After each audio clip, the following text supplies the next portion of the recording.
This long windy road is sort of symbolising the rent journey. This is the process and sort of how long it takes for when tenants first think, all right, I'm going to move, I'm going to go somewhere else. Most of it's driven by a lifestyle decision, whether they're upsizing or downsizing their families, or whether they want to be closer to work, or they want to be closer to parks or gyms or the beach or whatever it is. So it's about a 3-month process. So it's the moment where they think, I'd like to move. Research shows us on average it's 3 months of the whole journey until they get a property. So the 3-month journey, we're seeing from that, all the people coming back and forward, we see about 9.2 million people visit the rent section of our site every month, which is massive. So that's visits, that's 9.2 million a month, right? And then 8 to 10 sessions is how many times they're coming back. So they're 8 to 10 times per month they're coming to REA to have a look at property. But better for REA, I suppose, and for yourself, with the whole notifications thing. So exactly like Facebook and Instagram, you know, when someone tags you in something, you get notified straight away, you get a little push notification, and you click on it and you can see the photo you've been tagged in. So REA works exactly the same when it comes to property searches. So when people have the app installed on their phone, and they may, what they do is, so they go for a search, say of South Melbourne, they'll save that search, and what it does, it then notifies them as soon as a property comes up in their price range or their criteria in South Melbourne, they get a push notification. They then click on the notification and go back into the app. So these stats were done before we released push notifications. It's probably nearly next to double this now, but we need enough data and enough time to tell you what the stats are. So pretty much whenever you put a property in there, they're going straight back in because it's meeting their profile.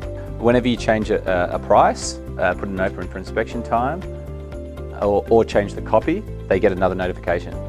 So just so you're aware again, so when you add an inspection time, it'll get re-notified to them as well. So we're constantly pushing property out to them so they engage to come back to you, which is better than ever before. And then 9.3 minutes, so an engaged audience is what you want, and every time they're coming back, they're spending about, on average, 9.3 minutes. So it's incredibly amount. I think we still rank as one of the highest website engagement minute rating scores out of every website in Australia. So more people spend more time on our site than nearly any other site, which is massive. The rent journey continues with open for inspections. So you can imagine, if you've obviously all done this before, but if you haven't, you're constantly, looking at properties, saving them to your calendars. On a Saturday, you're going out there to try and squeeze in as many as you possibly can. On average, most people go to 10 open for inspections. So that's average. Some people are going to 20 or 30 over that 3-month period. So they're investing a hell of a lot of their time. They then shortlist the properties and they start applying. On average, again, most people apply for they ask for 4 tenancy applications forms before they apply. Some of your forms are 4 to 5 pages, so they're filling out, again, put yourself in their shoes, they're filling out 20 pages of information over this, so that it's getting painful for them at this point. So hence why we'll go through some solutions of looking to digital and digital ways of doing it. So filling out 3 bits of paper for me is painful, let alone 20. And then the market or how it's changing at the moment, it's still about 70% of real estate agencies in Australia will hand out tenancy paper applications. There's something about paper that people still love, and 30% are trying to embrace online, fully digital, and really try and resist giving out paper because it helps streamline so many of their other systems. Where tenants are looking and how they're looking. So when it comes to tenants and just generically online, 87% of them said they use online to research the property market. So print and magazines, signboards, while they're still there, it's obviously a lot less. The main audience is online. And then when we asked that same audience, how many of you would use like REA to Domain to Rent.com, 73% said they would use REA, which is a massive stat. So it just shows a lot of the market and the audience is definitely, while they may look at different and multiple sites, REA is definitely the dominant. Again, it's different in different markets and sub-markets, but overall this is a national figure. So a day at realestate.com.au, we said before about 60 million, so 9.2 million to rent, 60 million to the main site, so which is about 2 million a day. So the way you look at that, down the bottom is visits to the website on the red, and then on the apps on the right. So about 620,000 are just using the apps every day, and then up the top, buy and rent. So you can see buy still is where a lot of the traffic's going, and then we've got other sections on the site like invest and share and all things where that audience is going, but rent's still really important. This is sort of going into now how tenants search and sort of the behaviours of how they're actually physically searching. So we get a lot of agents sort of say, you know, we're listing a property in this tiny little suburb. It's next to, I don't know Sydney that well, but in Melbourne you've got like a big suburb like Brighton, and there's a tiny suburb next to it that's literally 4 streets by 4 streets called Gardenvale. And agents a lot of the time will think no one's going to find that property. Gardenvale, nobody searches for it, nobody knows about it. You can see up here 92% of people still include the surrounding suburbs in their search. They're not going just for that suburb, so the property still will get found. Tenant search behaviour, how many pages do they go in? So it's exactly the same as Google.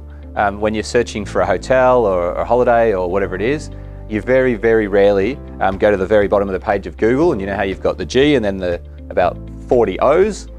You don't usually go to the next page and go through all the pages. And we see it's pretty much exactly the same on realestate.com.au. You can see 44% on the main site and 55% on the mobile site. They go as far as page 2. So about half the audience get to page 2, which is about 40 listings in, and then they stop. So it's important that you're up the front of the search results. You can do that with different advertising listings that you can talk to your account managers about, but it's super important that you're up the front. Days on market, obviously for rental properties, is not always that long, but if you're in a market where it's sitting on the market for quite a long time, you need to refresh that ad and get it up the front again.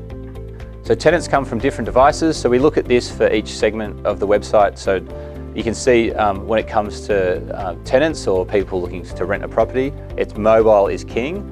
Everybody's on their mobile. So 62% of the audience are mobile. So what other tools, I suppose, or how easy are you making for your tenants to engage with all things mobile?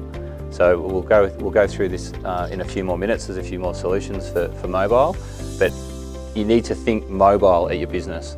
You know, try and eliminate paper and eliminate anything they have to do that's painful, or that it involves a desktop even, where they have to maybe fill out a form that it's not compatible on a mobile, and it's painful. A bit more tenant search behaviour when they get the search results. So they've searched maybe for Bondi and all the properties come up. 83% of them will leave it so it sorts by relevance. They don't really go through and then sort by price and all the different stuff there.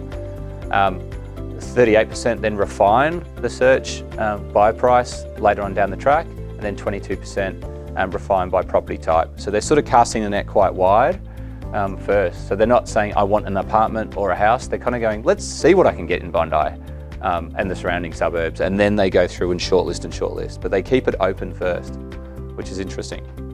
We're now going to have a quick look at tenants and their search behaviour online, so you can sort of see sort of the journey and the pain points that they feel when they're looking for properties. The first one on the left is 43% of people find it super frustrating when there's not enough photos, or the photos don't show the property in its full light or the full detail. We'll show you some examples of some bad photos that we see on the site in a second. 33% said it's super frustrating when no address is disclosed. If the property is in a bit of a funny area, you're better off being honest and upfront and just saying it is in an industrial zone in the copy, or put the address there. Otherwise, they're probably just not going to inquire. They'll just go for another property and just skip the listing altogether. And then 27% said it's super frustrating, you know, how you can put contact agent or not put the price. Again, it's just a waste of time for them. They're not going to bother, they're not going to inquire. So make sure you always have the price in there. I don't know why you wouldn't for a rental property, but again, this research is for rentals, so it's not for sales. This is what tenants have said. These are real photos that make it to our site every day.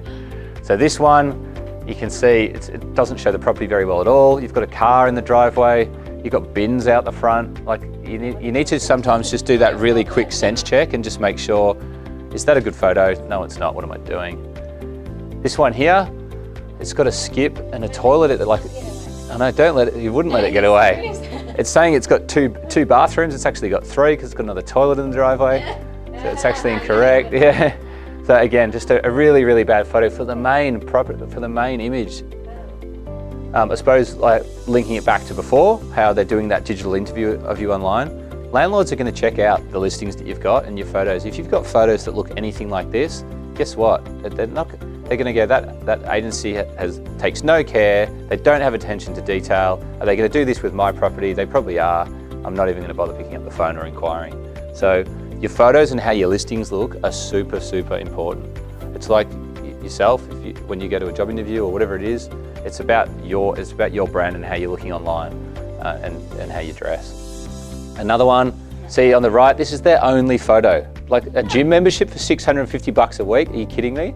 Like no one's gonna look at this place, no matter how good the gym is, and it's a bad picture of the gym anyway. This one, everybody loves the selfie, so it's got the kettle and the cupboard open. Again, like these are real photos that have made it to the site. This one here, you can see the smashed window. Like what person, looks like someone's just robbed the property. And I know it's funny, but I've just brought these up just to remind you of the importance of photos in your online brand and how important it is to make sure that the photos are all spot on. You're just trying to push it out the door and then going, but not quite thinking of the bigger picture of, hang on a minute, whether I might be damaging that property, but I'm also damaging the brand and the next phone call, and I'm hurting the BDM, and like we want to grow this business, but we're not doing it the right way. So it's taking that extra minute or 2 minutes of care with your photos and your copy and how everything looks, because that's you online. So 92% of landlords say that if two agencies look the same, then the agency that would be chosen would be the one that used technology better. So it might be time to dust off that iPad, make sure you're online with a good landlord portal, and maybe even look up a pair of those VR goggles, as these things may help you get over the line on your next management listing presentation. Next lesson is a leadership lesson where our coaches will be two of our regular contributors, Tanja M. Jones, who is a peak performance coach, and Sophie Lyon, who has headed up some really big property management businesses and is also a board member of the REIV. Sophie will be talking to our directors about successful KPI setting, and Tanja will be coaching on the topic of empowered leadership. We can't wait. Let us know if you have any questions on any of the topics by emailing us, support@eliteagent.com.au, and we will look forward to seeing you next week.